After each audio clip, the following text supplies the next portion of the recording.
Halo guys, David sini dan di depan saya udah ada Samsung Galaxy S21 Ultra. Masih terbungkus rapi di dalam kotaknya yang udah jauh lebih ramping ya, kemungkinan besar. Anda udah tau lah penyebabnya apa, kenapa bisa kayak gini. Bukan HP-nya udah diet atau apa, tapi enggak bukan karena di flagship Samsung yang satu ini dan kemungkinan buat flagship lain buat kedepannya. Atau malah HP biasa juga kita nggak bakal dikasih charger lagi di paket penjualannya. Bener-bener dah ya semuanya karena Apple. Gara-gara mereka berani ilangin kepala charger di iPhone 12 jadinya merek lain juga ikut-ikutan. Padahal awalnya merek kayak Samsung jadi pihak yang nyindir Apple. Tapi sekarang malah ikut juga. Alasan paling gampangnya ya demi lingkungan, demi ngurangin sampah elektronik biar kita bisa beli kepala charger satu aja buat selamanya. Katanya, harusnya saya seneng sih ngedukung gitu sama niat baik dari brand-brandnya. Demi bumi yang lebih hijau gitu ya. Dan bisa sekalian infoin soal Super Gadget Day di Tokopedia. Dimana kita bisa dapetin diskon up to 80%, plus extra cashback 200.000 buat pembelian gadget kayak HP, tablet, laptop, dan tentu aja kepala charger. Kesempatan banget buat yang lagi nyari gadget. Apalagi ada produk jaminan harga terbaik yang bilang kalau kita nemu harga lebih murah dari itu, duit kembali. Lumayan, buat detailnya bisa cek link di bawah aja. Harusnya saya dukung keputusan brand kayak gitu ya, tapi entah kenapa kayak masih ada yang ngeganjel aja gitu. Nanti saya ceritain alasannya. Tapi sekarang kita mulai unboxing HP-nya aja dulu. Biar Anda yang datang sini buat ngeliat isi kotaknya, bukan buat dengerin saya ngoceh, nggak bosen. Jadi kita langsung unbox aja. Di sini udah ada satu unit Galaxy S21 Ultra yang masih sampel ini ngomong-ngomong. Soalnya di sini ada ketulis Made in Korea. Soalnya kalau udah versi yang Indonesia punya kita bakal dapetin tulisan yang kayak gini, dibuat di Indonesia. Ini Samsung Galaxy S21 Plus. Jadi saya kasih catatan aja, tapi dari isinya sih kata orang Samsung di sini udah sama semua kayak unit yang di Indonesia. Jadi lumayan bisa jadi patokan lah ya. Di sini ada tulisan S, ini karena warnanya Phantom Black, jadi mungkin tulisannya gelap semua. Kalau yang S21 Plus yang warna Phantom Violet ini, yang warnanya lumayan cakep ini kita bakal dapetin warna yang beda, tapi karena ini warna hitam ya tulisannya warna hitam. Ada tulisan 21 juga, pas banget sama tahun 2021 ada S21 Ultra 5G, karena semua varian S21 yang ukurannya apapun juga udah dukung 5G. Ada tulisan Samsung di kanannya dan ada tulisan Galaxy di sebelah kirinya, di atas sama bawah nggak ada apa-apa. Dan kalau di belakang di sini polos ya, tapi kalau yang versi Indonesia nanti ada catatan kayak gini yang standar buat unit HP di Indonesia atau elektronik apapun di Indonesia yang bilang kalau jangan sembarangan membongkar atau memodifikasi perangkat elektronik ini. Ya, peringatan aja biar kalau ada kenapa-kenapa bukan kita nggak ngasal lah, jadi kita langsung bawa ke service center dan lain-lain biar lebih pasti gitu. Sekarang kita coba lihat isinya. Di dalam sini ada lumayan tipis ya. Kalau saya lihat di website Samsung sih ada kabel, HP, sama buku petunjuk. Unboxing jadi kurang seru lagi sekarang. Oke, di sini ada Samsung Galaxy S21 Ultra-nya. Oh, ini kirain SIM tray, tapi ternyata ini plastik. Yang kemarin udah kita bahas detail-detailnya, nanti bakal saya review yang ini dulu. Jadi sekarang video ini saya pakai buat ngelihat isi kotaknya aja. Di bagian belakang ada stempelan warna hitam juga yang kayak gini, yang kita tarik. Wah, oke lah, minimal bagian unboxing yang kletek gini masih bisa dinikmatin. Kalau misalnya brand pada ngilangin kletekan gitu juga mungkin baru pada ribut kali ya. Di sini ada sistem 4 kamera, di sini ada laser autofocus, sini ada kamera ultrawide A12 megapiksel, ada kamera main 108 megapiksel, ada kamera teleskopik yang ada yang 10 megapiksel juga, ini ada yang bisa 3 kali dan ada yang bisa 10 kali. Jadi kamera telenya ada 2, sementara ini namanya Phantom Black.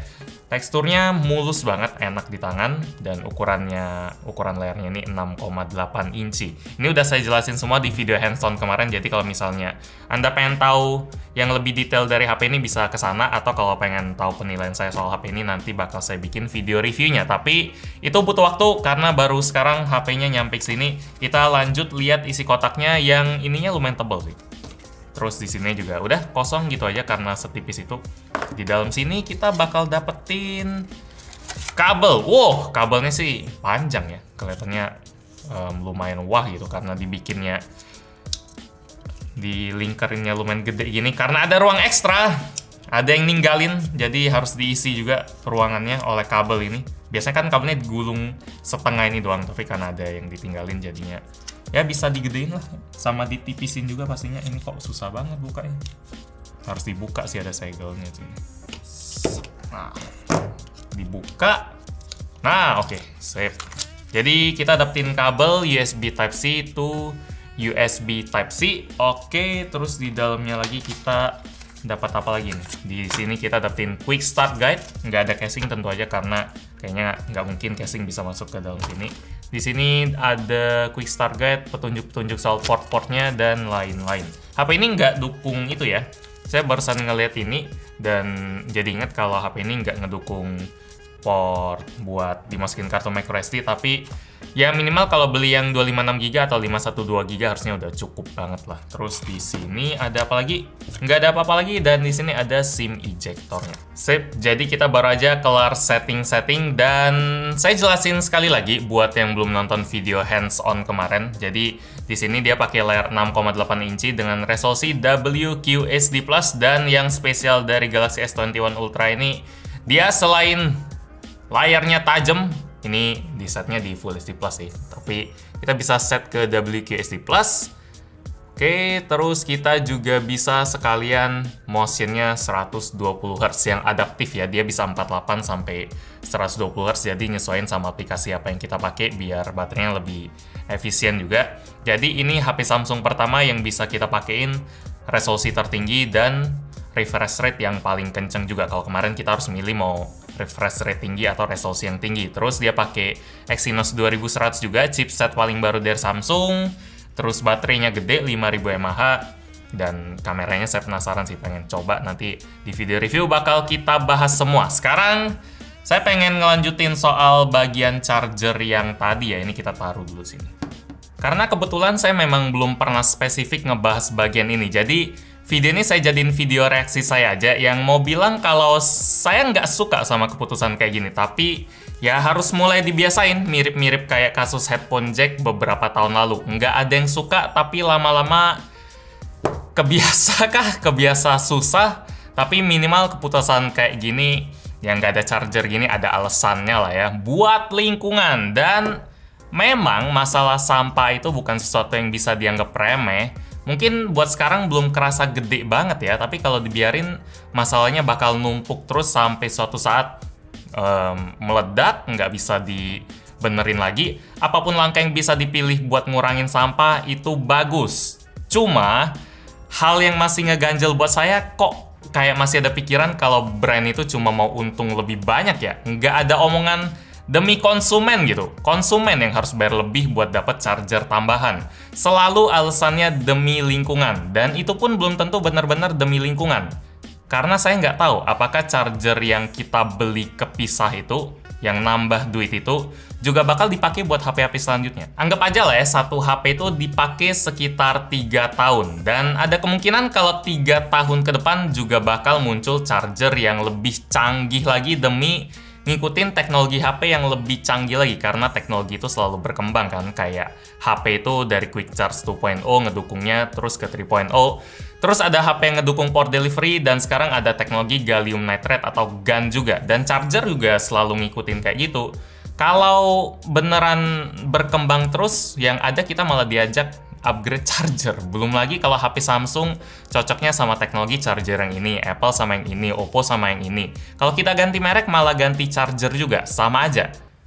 Bang, udah beli HP belasan juta, 20 juta kok masih protes beli charger ratusan ribu, Anda bilang? Saya ngehargain duit konsumen lah, termasuk duit saya juga. Bukan malah berusaha bikin orang malu ya pas mereka protes soal keluarin duit lebih. Pas saya makan ratusan ribu di restoran aja masih sebel kok pas kena PPN 10% lebih. Harganya jadi lebih mahal dari yang ketulis di buku. Berasa loh. Makan mahal bisa, sebel kena PPN, ya boleh-boleh aja kan. Gawat banget kalau udah beli barang mahal malah disedot lebih jauh lagi karena tahu dia punya duit. Harusnya mungkin kebalik ya, yang beli produk premium harusnya dikasih servis lebih, dikasih bonus-bonus kayak nasabah prioritas di bank. Tapi kalau di HP rasanya agak beda aja, yang beli barang mahal malah ditawarin aksesoris yang lebih mahal lagi. kasus Samsung ini masih mending ya. Kalau kasus Apple itu lebih parah. Cinta lingkungan kok pakai port Lightning. Kalau memang cinta lingkungan, ya pakai port USB Type-C lah. Samain standarnya. Satu dunia gitu, universal. Biar misalnya kalau cuma ada satu orang yang pakai iPhone di rumah, sisanya pakai Android dengan USB Type-C, ya bisa saling gantian gitu, charger sama kabelnya, bisa saling share.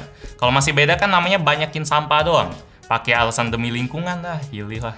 Kalau misalnya brand-brand memang mau lebih ramah lingkungan, ya tolonglah konsumen jangan dibebanin gitu. Bebannya bisa bagi rata aja, bisa kasih program cashback gitu. Yang beli HP-nya bisa pilih kalau dia nggak pakai charger, kasih cashback. Kalau mau pakai charger ya udah. Sesimpel itu, orang pasti berusaha nggak mau pakai charger kalau kayak gitu.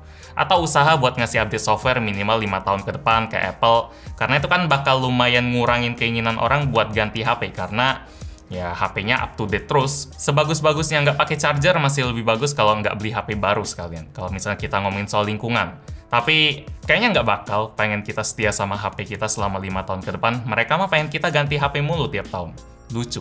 Ganti HP tiap tahun. Alasan ekonomi, tapi bawa-bawa lingkungan. Kalau misalnya ada brand yang bilang, yuk kita sama-sama jaga lingkungan, kita bagi rata ya tanggung jawabnya sebagai manusia yang sama-sama tinggal di dalamnya, pasti konsumen bakal sangat respect. Saya pribadi malah dukung banget, karena siapa sih yang nggak mau lingkungan bebas sampah, tapi kalau disuruh ngejaga lingkungannya sendiri, pasti ada ganjelan. Kok gitu ya? Kok kami doang yang dibebanin? Brand malah untung banget. Bisa ngecilin ukuran kotak, biar sekali kirim kargo bisa lebih banyak, dan nggak usah ada biaya bikin charger juga. Ya agak heran aja di bagian situ.